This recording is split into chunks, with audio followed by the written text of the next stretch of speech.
Major stories tonight. Buhari receives APC governors in Abuja. Governor Abeokuta hails traditional rulers for stemming the tide of cultism in Ogun. Plus, update from the world of sports. Good evening. Thank you for joining us on NTA Abeokuta Channel 12 News. My name is Ayala Balogun. Now the news in detail. President Muhammadu Buhari has granted audience to the Progressives Governors Forum in furtherance of strategic engagement with critical stakeholders towards ensuring that the governing party retains powerful, sustainable future of the country. Details in our subsequent bulletin. Senate has reconvened and said it will continue to update existing laws, including the new Electoral Act. President of the Senate, Ahmad Lawan, stated this when he welcomed his colleagues from 5 weeks recess. He also urged senators to continue to give due and desirable attention towards finding lasting solutions to Nigeria's security challenges. Members of the National Assembly workers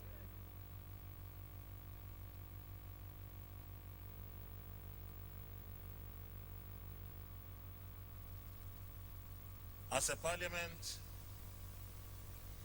we still have issues that require our legislative intervention. The security of our country still needs our attention. The Electoral Act itself,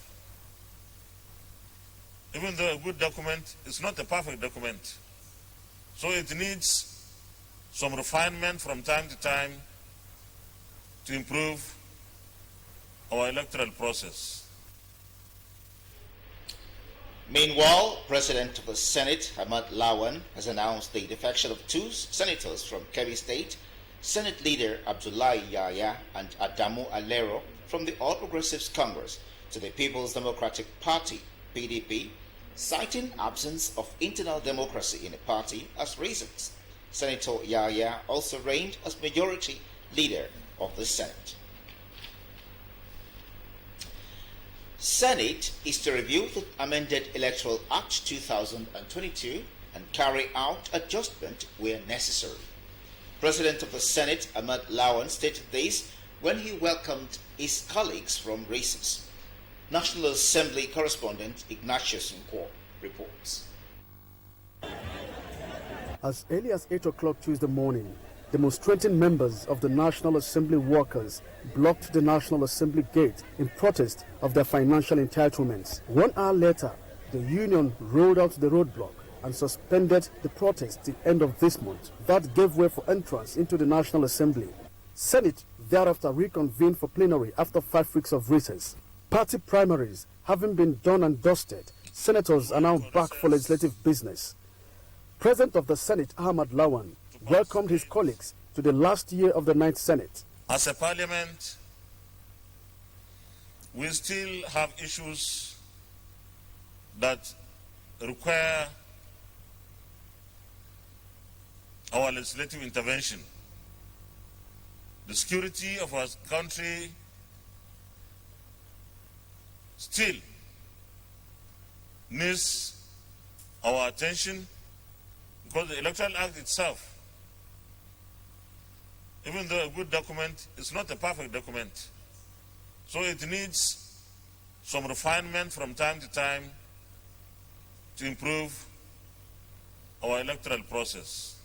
Deputy President of the Senate, Ovie Omar Gege, drew the attention of the Senate to what he described as a heroic effort of one Ejiro Otahiriho, a tanker driver who risked his life to save the lives of many persons at Abaho, Delta State on Friday, the 10th of June 2022 by driving a burning tanker to a safer area.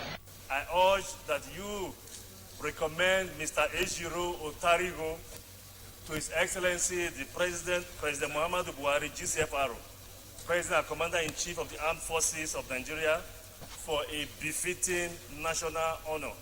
President of the Senate, Ahmad Lawan, announced the defection of 2 senators from Kebbi State. Senate leader Abdullahi Yahya and Adamu Alero From the All Progressives Congress to the People's Democratic Party, PDP, Senator Abdullahi Yahaya also resigned as Majority Leader of the Senate.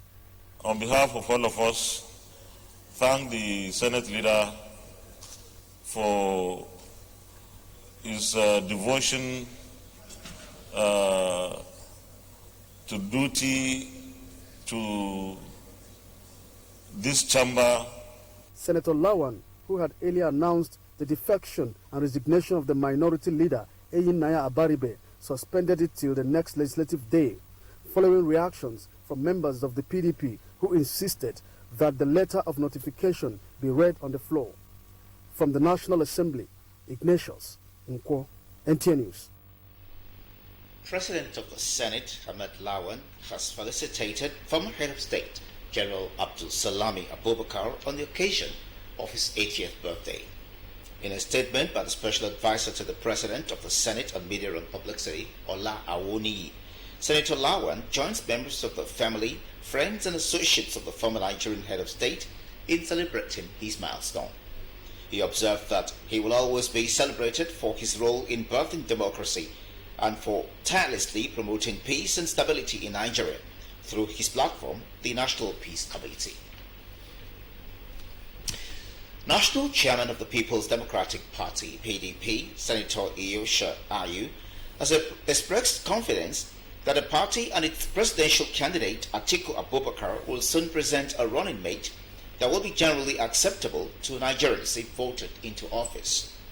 Timothy Yusuf reports that he gave the assurance at a meeting with members of the Consultative Committee set up to assist Atiku choose a running mate. Ayu explained that the meeting was in furtherance of consultations aimed at arriving at a choice which Nigerians will be glad to elect into office. The meeting, held behind closed doors, is under the chairmanship of Deputy National Chairman, North, Ambassador Umar Damago. The National Emergency Management Agency, NEMA, in collaboration with Ondo State Emergency Management Agency, SEMA, have distributed medical consumables for the treatment of victims of our church gun attack. Kaode Olorundari reports that the medical items were distributed to the Federal Medical Center and St. Louis Catholic Church, both in Ondo State. The medical consumables distributed include intravenous infusion, surgical gloves, examination gloves, flagyl, dextrose and dextram, among others.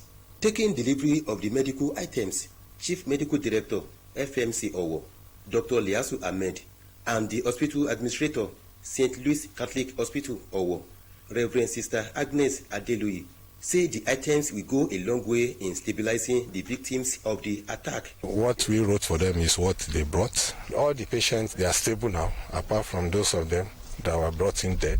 Some of them still require further operation, which is what we are doing now. We are very grateful for the supply. It is indeed very kind and generous. It will help us and it will help the patients greatly. Officials of NEMA and SEMA say distribution were done according to the request of each hospital. We came here to assess this disaster on Sunday, and we sent a report to Abuja, and the head office expeditiously considered the request to help in the treatment of the victims so that they can come up quickly and come back to life. We are here purposely to deliver directly to the Chief Medical Director here, medical equipment that were given from the federal government in conjunction with Ondo State government in order to ameliorate the conditions, the medical conditions of the victims of a Sunday attack. It will be remembered that some unknown gunmen recently attacked St. Francis Catholic Church, Owo, and left about 40 people dead, while several others sustained varying degree of injuries. From Owo, Kayode Olorundari, NTA News. Ogun State Governor Jakbo Abiodun has commended traditional rulers in the state for playing a vital role in stemming the increasing tide of cultism that has become a major social menace in Shagamu and its environs. Abiodun made this known while speaking at the Thanksgiving service of the 20th coronation anniversary of the Elekpe of Ekpe, Shagamu, Oba Adewale Oshibero, held at St. John's Anglican Church, Shagamu. The governor promised that his administration will continue to partner with the traditional institution towards providing security in the state to ensure an adequate and effective system for the protection of the lives and property of citizens. The governor, who described the traditional institution in the state as essential in the enthronement of good governance, being an agent that interfaces between the government and the people at the grassroots, charged the traditional rulers to continue to avail the government with the necessary information that will help to strengthen the security architecture of the state. In a sermon entitled Grace of God, Bishop of Lagos, North Diocese of the Methodist Church of Nigeria, Right Reverend Buiga Ohu, while noting that all things are under the grace of God, said that for the monarch to continue to excel, he must continue to abide in the secret place of the Most High God. The clergy also charged the Nigerian Governor Forum to work with the federal government in addressing the security challenges currently bedeviling the nation. The Nigeria Security and Civil Defense Corps, NSCDC, Ogun State Command, says it has recorded successes in tackling insecurity, including pipeline vandalism, banditry, cultism, and kidnapping, among others, since the assumption of office of the State Commandant of the Corps a year ago. The State Commandant of the Corps, Kolawole Taiwo, stated this during a program held to celebrate his 1 year of assumption of office as the leader of the command in Ogun State. Lukman Adefeso's report is presented in this package. Ogun State Commandant of the Nigerian Security and Civil Defense Corps, Kolawole Taiwo, who was posted to the command on June 14, 2021, explained that he leveraged and improved on synergies between the Corps and other sister agencies in the state, as well as the gallantry of officers of the command to achieve the feat. In a lecture entitled Violence in the Society, School Children in Focus, the NSCDC commandant admonished secondary school students and youth to always be security conscious and resist any attempt to lure them into cultism, as it will destroy their careers. Is it banditry? Is it kidnappers? So very many times we decide we comb all those forests and we are able to arrest a lot of these things. So the members of the public or the state should be expecting more from us, especially with what happened in the war. We have taken a lot of precautions and we'll be rolling them out. Former Commandant General of NSCDC, John Olu Abolurin, felicitated the Commandant and extolled his exemplary leadership qualities. No matter what he has seen, that has not disturbed him from doing his job. Nothing should move him to look back in doing the job. That he really wanted him to have much impact more in Ogun State. Proper and sincere accountability will always open a higher assignment for you. That's what the commander is doing. The event also witnessed enlightenment talks which centered on violence among secondary school students. The guest lecturer sensitized the students against social vices and character development, conflict resolution, while also advising parents to train up their children well in atmosphere devoid of violence. We should not follow our friends. We should be confident and we should not take part in any violence activities. I have learned that we should be careful with a strange person. Certificates of participation were presented to students who were drafted from different schools across the states.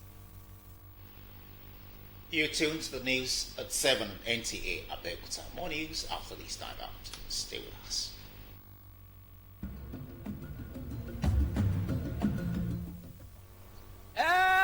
God! Me, we don't dey hungry. Emi Ghana, oyi ti fẹ́ máa kọ́ mi.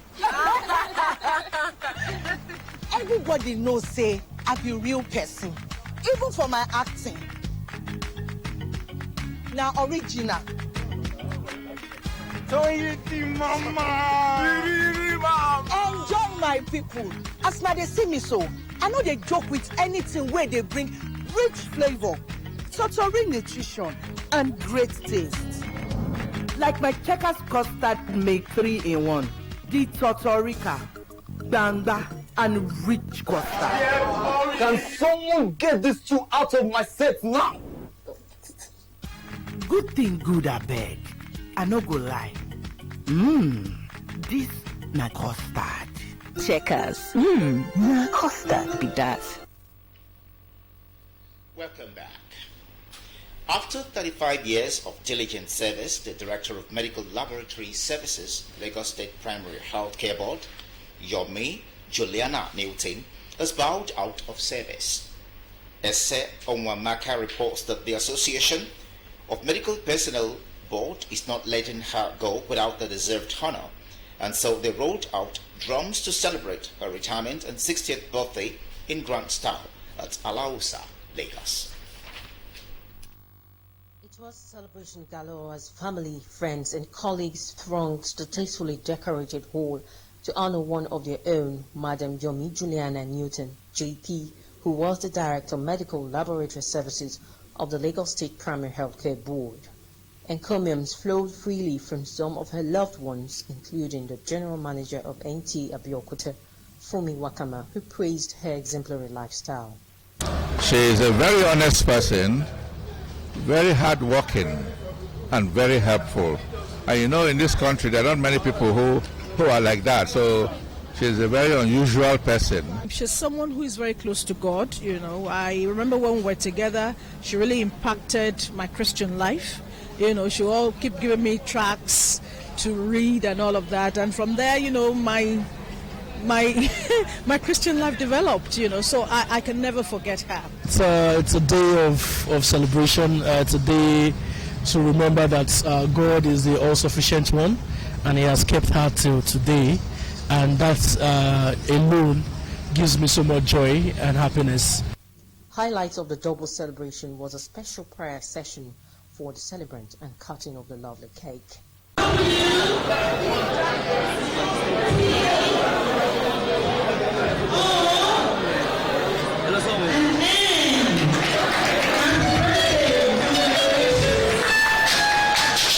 In recognition of her achievements and contributions, gifts were presented as the eclectic performance of the live band added life to the party. The overjoyed celebrant, Madam Yomi Juliana Newton, JP, expressed her emotions this way.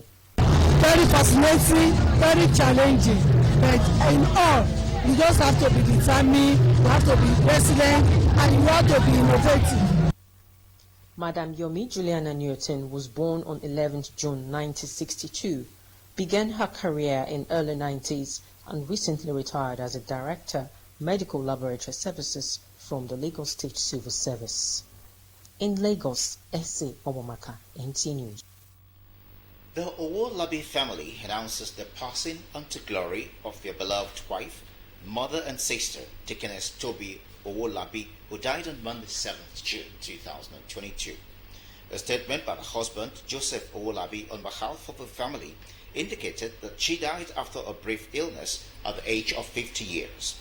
Her burial arrangements, according to the Owolabi family, revealed that Christian wake will come up on Thursday, June 16, 2022 at her residence, Block 11 Road B3, Unity Estate, Ayetoro Road, Abeokuta, beginning from 4 in the evening. The statement added that line in state and funeral service will hold on Friday, June 17, 2022 at the Living Faith Church, Winners Chapel, Quarry Road, Abeokuta, beginning from 10 in the morning, with interment immediately after the service. And that concludes the news at 7. I'm Ayala Balogo. Good evening.